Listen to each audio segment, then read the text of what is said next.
Good morning, dear students. Welcome to science class. Today we are going to discuss a very general topic, that is pollution of water and air. Now the question arises that how does air get polluted? So there are many ways. Generally, first is the natural resources by which air get polluted, and another is human activity. So natural resources includes the smoke from the forest fire, dust from the dust smoke ash and poisonous fumes resulting from volcanic eruption. So these are some natural sources, and another is human activity which leads to the air pollution, like the burning of fuel, coal, petrol, diesel in the vehicle industries, right? So the main component or the gases which causes air pollution is carbon dioxide gas. Carbon dioxide gas is present in the air.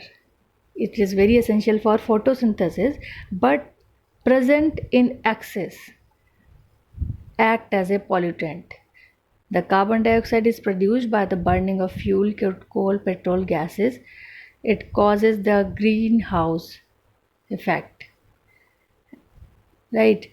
And due to which the temperature of our earth becomes increases.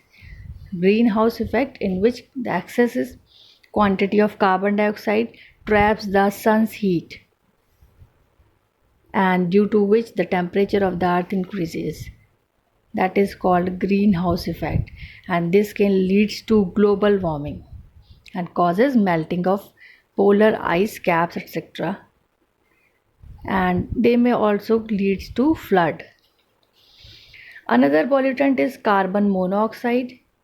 It is also a major air pollutant. It is a good gas produced by incomplete burning of fuels like petrol, diesel and wood, right? So when we inhale carbon monoxide, it is very poisonous gas and causes many health problems. Another is sulfur dioxide. Sulfur dioxide gas is produced by burning petrol and coal especially. So the thermal power plants and petrol refineries are the major sources of producing sulfur dioxide. And another is nitrogen dioxide. It is a gas mainly produced from burning of fuels, coal, petrol, diesel. Nitrogen dioxide can cause respiratory diseases. And ground level ozone. Ozone is very important gas and cause naturally in the Earth's upper atmosphere. So it slides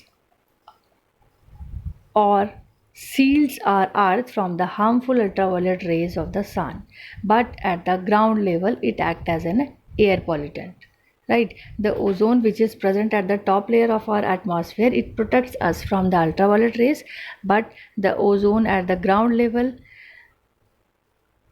act as a air pollutant. Another is CFCs, that is chlorofluorocarbon. These are the gases which are released from the air conditioners, refrigerators, sprays, etc. When CFC is released in the air, rises to the stratosphere, that is the upper layer of the atmosphere, right?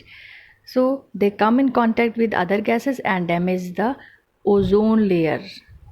So this allow harmful ultraviolet radiation to reach the earth's surface.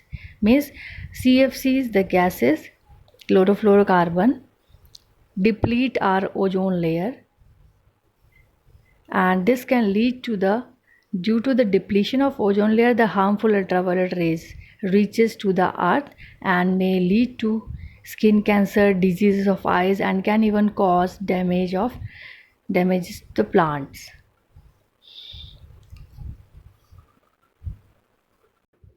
Acid rain, the rain in which the harmful pollutants like the sulfur dioxide and nitrogen dioxide combines with the rain and falls on the earth, that is called the acid rain.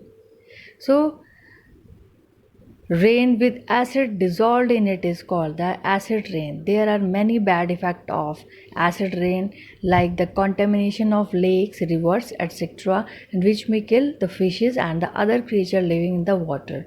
Damage of leaves of trees and soil pollution also, because it makes the soil acidic and it causes a many health problems for human being. It damages the steel bridges, railway lines also. So acid rain is very harmful for us.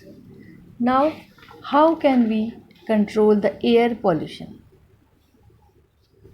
As air pollution is a problem that affects all of us, so it is a major environmental problem. We have seen how air pollutants affects our health, so control is necessary. Each one of us can make a different difference and help in reducing air pollution. It can be done by many ways, that we can use only unleaded petrol. Another, use CNG, compressed natural gas, in vehicles, as it is a very clean fuel and do not cause any pollution in the environment. Rather, we can use public transport rather than using our personal transport, and burning of dry leaves should be discouraged, right? So, and pollution under control certificate should be mandatory in major cities, so it make that sure that pollution check of your family car and scooter is done at regular interval. So these are some ways by which we can control the air pollution, right? Now, what is water pollution? The unwanted and harmful substances when mixed with water and contaminated our water, that is called water pollution. And the substances all are called water pollutants, like this harmful pollutant substances like sewage, toxic chemicals, and industrial animal waste, human waste, etc. These are the pollutants which get mixed with water and causes water pollution.